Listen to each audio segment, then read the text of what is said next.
Hello everybody and welcome back to another Papa Tykyo's Tkyosam manga review series video where yours truly, Papa Tykyo, gives you guys a review of a recent manga series that I read and I want to share it with you guys. And today, boy, do we got a doozy, and as long as my battery allows it, this might be a long one. So please ignore the jolty camera movements. I'm just holding a tripod right now placed against my stomach for this. But yeah, today I'm going to be talking about, let's see if I can grab all these with my hand. I'm going to be talking about the series, okay, let's just place it right here. Look at this. This is Kujo no Daizai. And yeah, this is, okay, I'm going to have to put these back. There's too many. I got like 11 books here. And there's too many here, but yeah, here, I'm just gonna drop this and just keep one of them. There we go. Yay! Books. Books falling on my bed. Yay! Anyway, yeah, so I'm talking about the series Kujo no Daizai, or the big punishment of Kujo, or the big guilt, like Kujo's overwhelming guilt or something.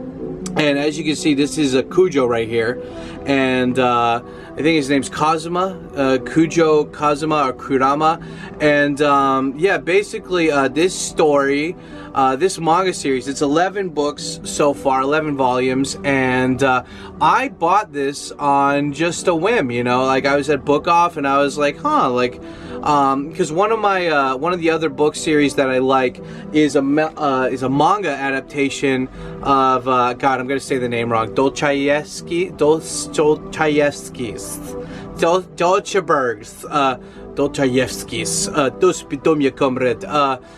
yeah, basically Crime and Punishment, this huge fucking book. I had to read it. You guys should read it too. But they had a manga version of that, and so that's where I learned the kanji for this, tsumi, which is guilt. And you know, in Japanese they had a series called Tsumi Tobatsu, which is crime and punishment.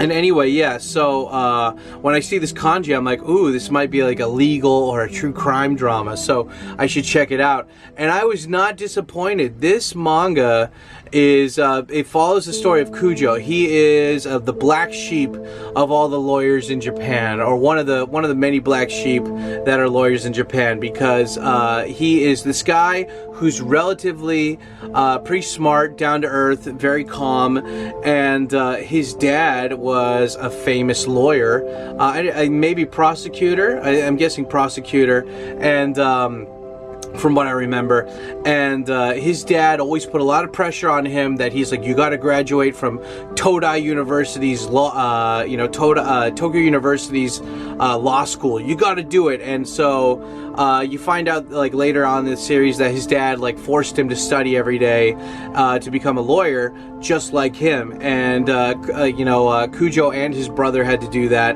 And you find out later that Kujo's brother actually became a prosecutor for the Japanese government, like one of the higher courts, and Kujo became a Yakuza criminal lawyer, kind of like Better Call Saul.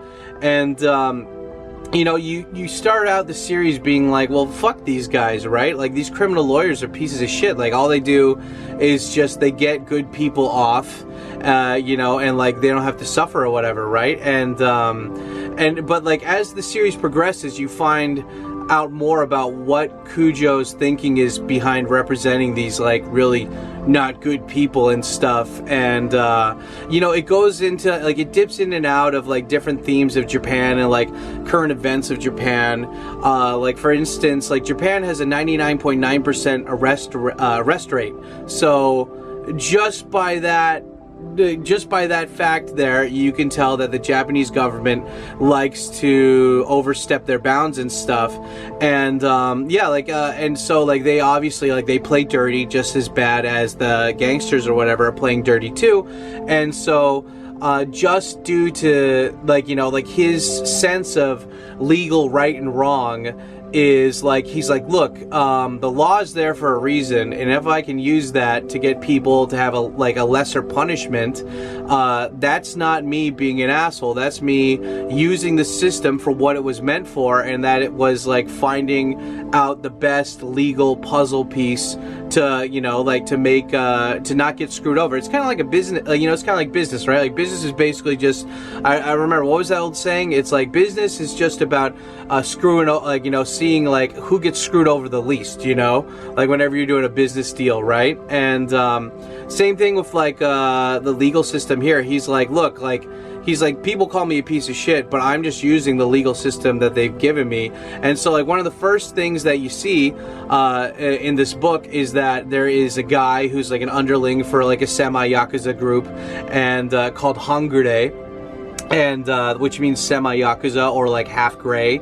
And they're basically the underlings of Yakuza. And anyway, this guy is an underling of one of those groups, and he's high on meth, and he'd been out partying the night before, so he's drunk too. He hit and runs some guy while with his kid on the bicycle, and he's like, oh shit, what do I do? He calls his Hangure, like his semi-Yakuza boss, and that guy's like, okay, I got a lawyer, like, and the lawyer basically tells him all this stuff. And it really, this series really opened my eyes to all this stuff that, like, currently in 2020s, that like the Japanese legal system, like the prosecutors, you know, like the state's attorneys, like basically how the cops and everybody play dirty to get everyone, and that a lot of the time they get people not based on evidence, but just on the like, I mean, like, it goes without saying, you watch any fucking YouTube video for 5 seconds, you'll see that a lot of these arrest rate, the arrest rates and records there because they're through coercion. They're like, they got the guy to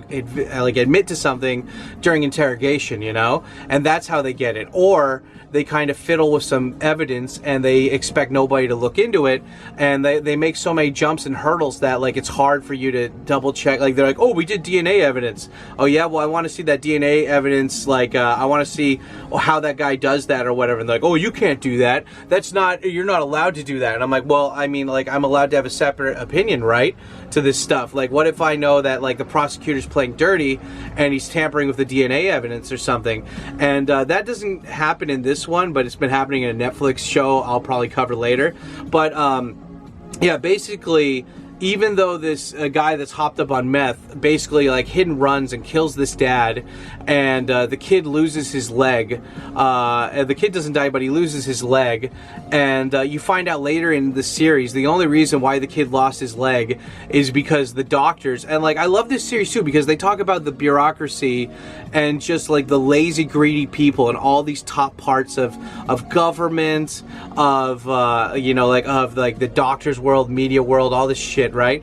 And you find out later in the series that the kid's leg could have totally been recoverable, but the hospital didn't want to take the insurance risk by having a doctor that had less experience try to save the leg. And so the head doctor's like, yeah, you don't know how to really do it that well, and I'm kind of busy fucking my mistress right now, so just cut the kid's leg off. And like, you hear about that and it's like, shit. And that is based off of real stuff happening. Like, that's the fucked up thing about the series, is that a lot of these stories are based off of, like, they're slightly changed, right? But they're based off of real things that happened in the news. And yeah, and so like basically like the lawyer, he knows how the cops play dirty, and so like when the meth head hits the guy, he goes to the lawyer's place. He tells them that like, oh, they can track your GPS, they can call the phone companies. Now I thought in America that like they had a big case, right, where there was like a serial killer and like the FBI wanted his phone information, and Apple was like, nah, fuck you, it's customer privilege, like we don't care, like if we do it for you, we're gonna have to do it for everyone else.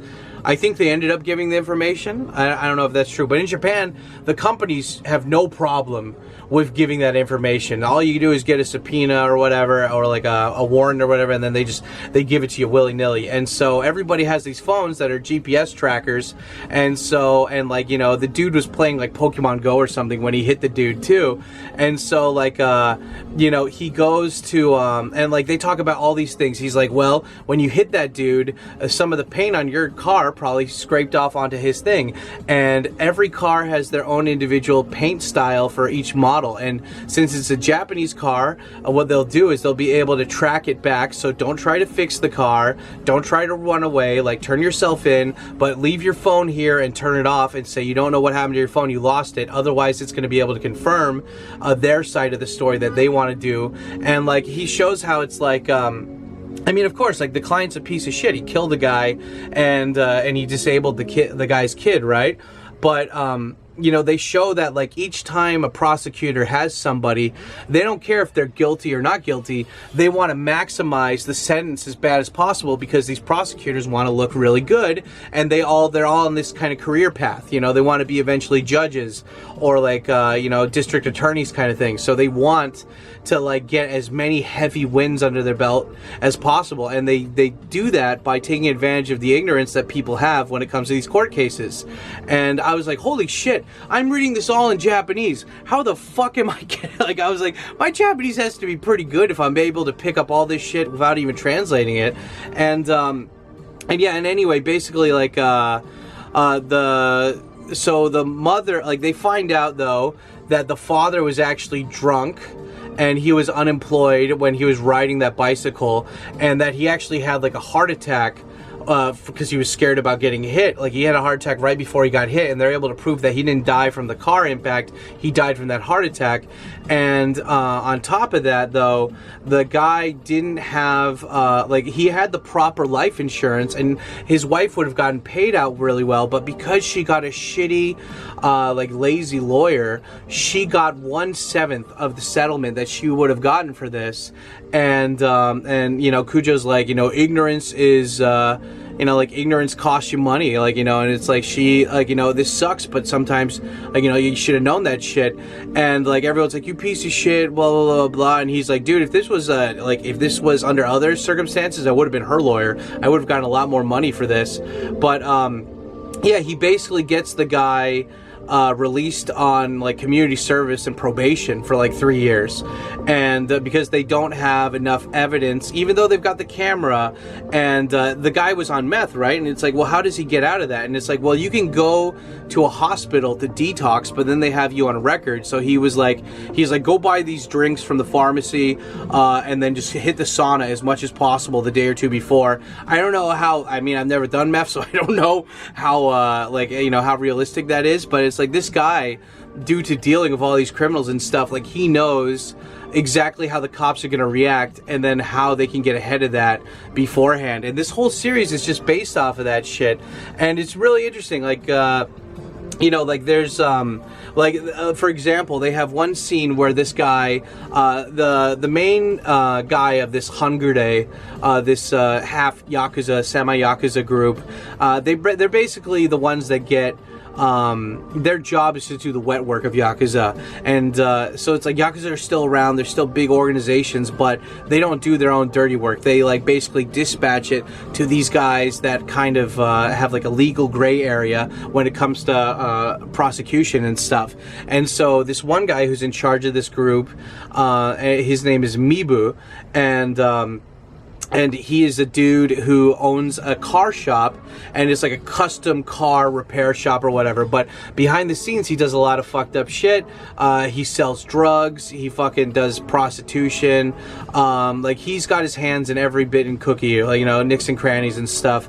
And like, in one episode, this drug dealer gets caught, and like, they show also too how like drug dealers, one of the ways that criminals get other people to do crime with them is that they get these people that have mental illnesses. Like, they're the kids that were in the sped class, you know, kind of thing, and they're like, and you know, they trick them and being like, oh man, like, I really appreciate you, like, you're so smart and everything. And then they're like, oh yeah, by the way, take these drugs to that place over there. Or like, oh hey, can we use your apartment to like you know, like what is it, like measure the drugs and then put them in bags and then like distribute them and stuff.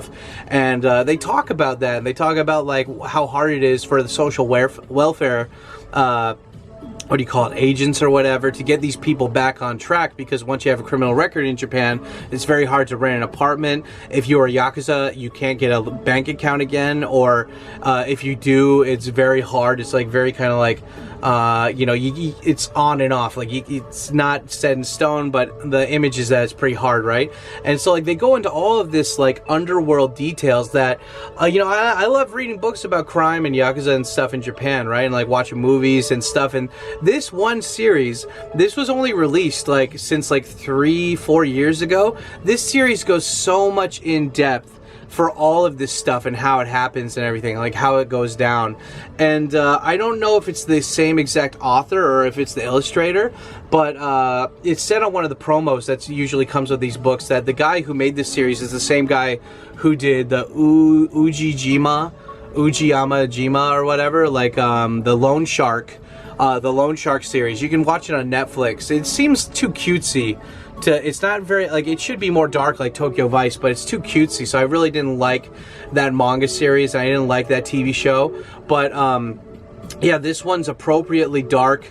And I love the fact that, like, you know, my image of Yakuza up until now was like they're very you know, like they're kind of thin, and they're not muscular, and they don't want to like stick out or whatever, right? And but in this one, it's like the Hangare guys, like they go out of their way to look like, you know, like they work out, they're like super jacked, they're on steroids, they're drinking protein shakes, and they're covered with tattoos and shit. And yeah, like this guy right here, hopefully the camera can pick it up.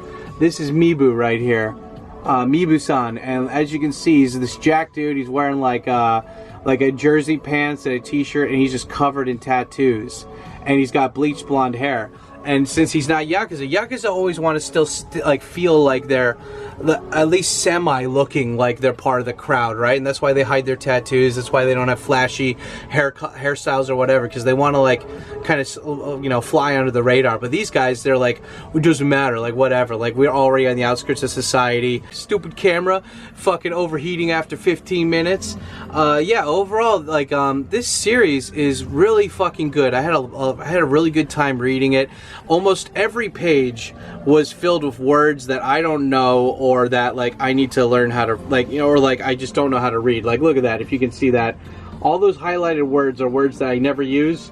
I don't know how to read out loud, or I don't know the meaning of them. And I'll take pictures of these later, and I'll make flashcards out of it.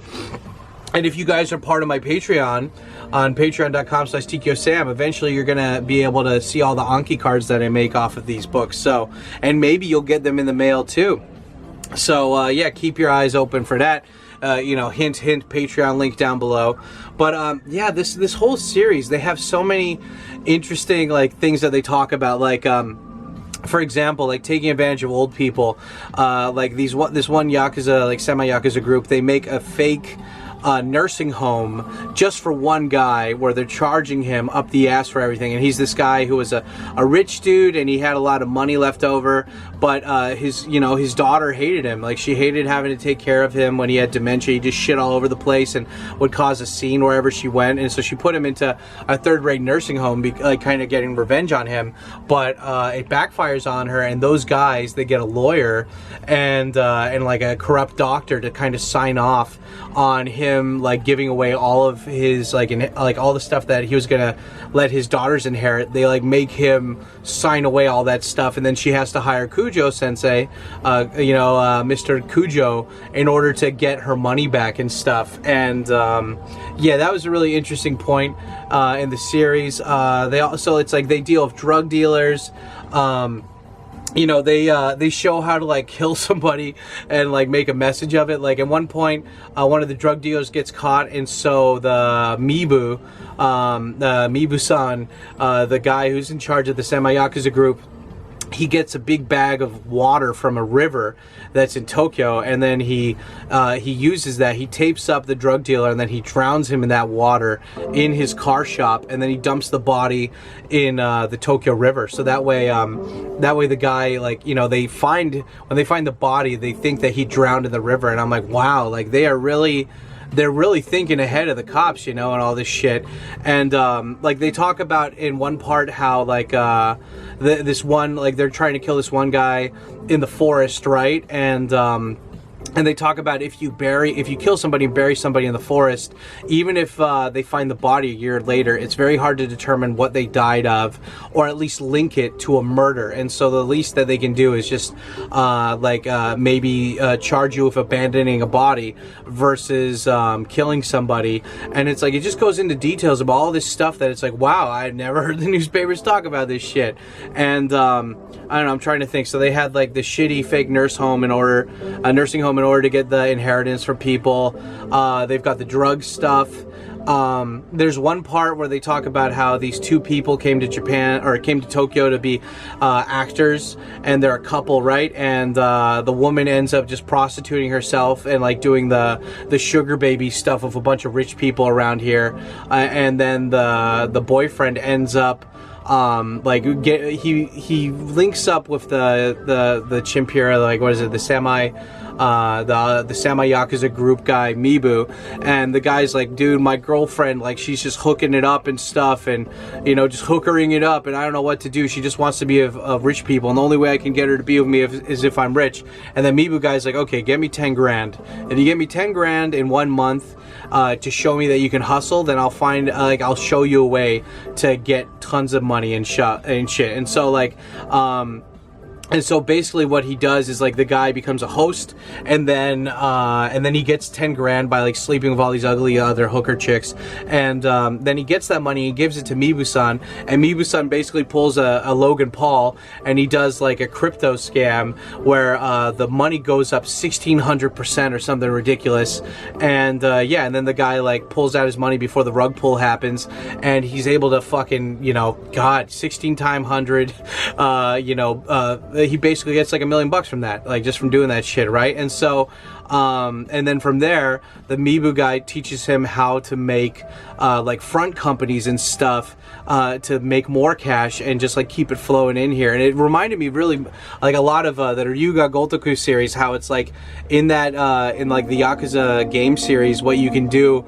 is like when you get a certain amount of money, you can start buying businesses. You can buy like restaurants, you can buy real estate agencies, you can buy property or whatever, and like you know, that's some big boy shit when you're actually like, oh, I'm actually an owner of not just like some properties but also businesses. And then they talk about all this other stuff too. It's like how 90% like, you know, starting a food business like a restaurant or bar is really, it's stupid because 90% of them fail, and there's too much shit that you have to put up with, at least in Japan. Like there's a lot of hardcore health standards. You have to deal with fucking you know, employees being retarded and possibly opening you up to a lawsuit. You have to deal with like shitty distributors. There's a ton of micromanaging for barely any, like, even if you're successful, it's just too much work for like barely any payoff. And so he's like, you got to do stuff that's simple, that you can do remote. So he starts doing marketing for like companies that want to make YouTube videos and stuff, and so he starts a marketing agency, he starts an ads agency, you know, he basically starts all this stuff where he can hire guys and they don't need to be in the same office or whatever, and they can get their jobs done pretty quickly and shit. And I'm like, wow, like it's just like, holy fuck. And so this guy becomes super rich, and just because, you know, like he gets elevated to this next level so quickly. But of course the semi-yakuza guy, Mibu, he's only doing this to basically build this guy up to then take all of his money. And the guy's smart enough, and he realizes that Mibu's doing that, and Mibu's like, okay, hey, you caught me, dude, you know, respect to you, I won't fuck with you anymore after this, sorry. And he's like, yeah, dude, I appreciate you helping me build up this stuff, but like, I'm not stupid, you schooled me too well, boy. And I'm like, yeah, that's some good shit right there. And yeah, it's just like, it's like, God, I sat down for basically 2 days and I just read all of these. And each one of these books, they've got a lot of text. They've got a lot of text in each fucking page. Like, here, let me fucking find one where it's just a lot of fucking text. Like, look at this. It's I'm trying to find one where it's not super, where it's got a lot of, where's like, for instance, like this one. It's got a lot of text, at least like a couple paragraphs, right? You can't see them because they're part of the background, but yeah, it's just like every fucking thing, every page is just full of text, and it really makes you appreciate, like, this is why I tell a lot of people when they're first learning Japanese, do not read shonen manga, don't read One Piece, don't read Bleach, don't read Dragon Ball, because it's just full of text, because it's just, there's a lot of things that they're talking about in that. For series like Gantz, there's not a lot of talking in that, so it's a lot easier to get into it and breeze through it and still and be okay with not understanding a lot of what they're saying. And this one, there's a lot. If you miss something, you're not gonna understand what's going on. So it really kept me on my toes in order to be like, okay, I gotta know what the fuck's going on and shit, and making sure that I check out every page and make sure I get the gist of what they're saying. And anyway, yeah, if you like crime, true crime, if you like learning about that stuff in other countries or whatever, then this is definitely a series you guys should check out for sure. I don't know if it's translated in English yet, but if you're trying to learn Japanese and you like the nitty-gritty shit like I do, I highly recommend checking out Kujo no Daizumi. Luckily, it's still in production right now as far as I'm aware, and yeah, I think this book just came out like in March or whatever, so like 2 months ago or something. So yeah, I don't know how often this guy's releasing the books, but yeah, I'm happy to know that this series keeps going, because I'm curious to see what else happens. So anyway, yeah, that's my manga review of Kujo no Daizumi. Tell me, what did you guys think of this review? Did you like it? Do you want to see me do more manga reviews? And like, I love it. My face is sweating because of the sunglasses. Yay. But anyway, what did you guys think of this review? Do you want me to do more manga reviews? I know that, like, in a world, you know, in the 2020s, there's so much information that it's like information saturation land out there. So it's kind of hard to pinpoint what stuff you should check out. And that's the goal of this series, is that, look, I'm only going to share with you guys the stuff that I really like, or the stuff that I thought was interesting. So maybe you guys can check it out, and then if you like that, you can find similar shit from there. But anyway, with that being said, please don't forget to smash like, and if you got any manga recommendations, write them down in the comments, and maybe I'll read them and do a review. So yeah, thank you guys for checking this out. There will be a manga review playlist at the end of this, and yeah, if I might be doing a live stream after that, because this was a pretty long video. But thank you guys for the love and support, and I'll see you on the next one. Go kiss Mr. Kujo. Go kiss him, give him some nice kisses. Yeah, buddy.